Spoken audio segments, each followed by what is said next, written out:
Hey everyone, so this is my review of The Gifted, Season 2, Episode 3, called Complications. And essentially what this episode is about is that the Inner Circle turns to an unlikely source and able to sort of help Polaris's baby because it has a really serious illness.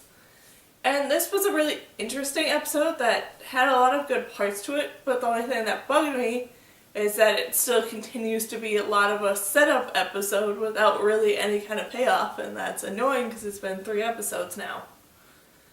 And you still have no idea what the Inner Circle's planning and how the sort of Mutant Underground is doing and stuff like that. You basically still know next to nothing. And that's really, really annoying. But with that, there were some good parts, like everything around Thunderbird and Blink going to go and try and look for Urg, and them dealing with this sort of like unending maze that another mutant has set up to try and keep them from finding this underground sort of hideout and stuff.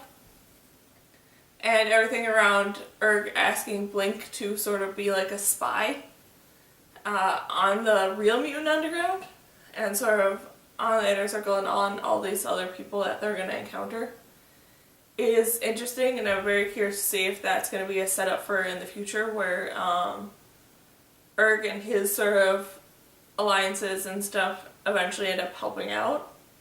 I don't know if that's fully going to be possible, but it would be interesting to see more of these mutants' sort of powers and stuff because they are mutants who are very, very proud to be mutants.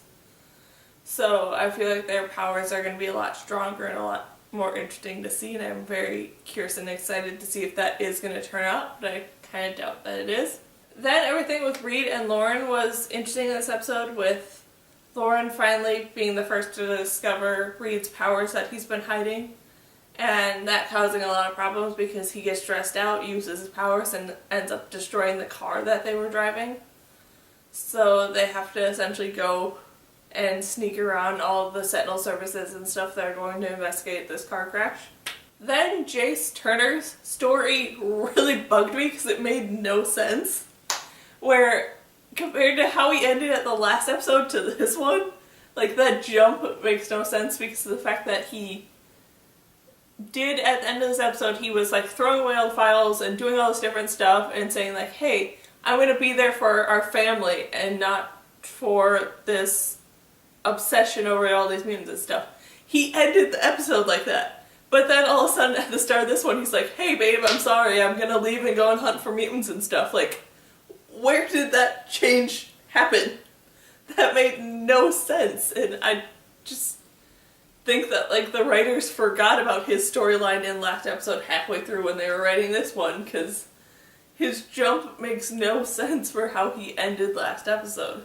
Then everything around Polaris and Marcos and their baby and stuff was interesting, with Dawn having this like severe case of jaundice, and she needs her father's sunlight to sort of help her to get over it.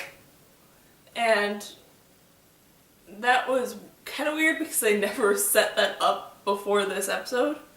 Like, when Dawn was born, they're like, oh, hey, look, this is a perfectly healthy baby and stuff. And then all of a sudden, nope, oh, she's got like a severe sickness that you should have known since she was born.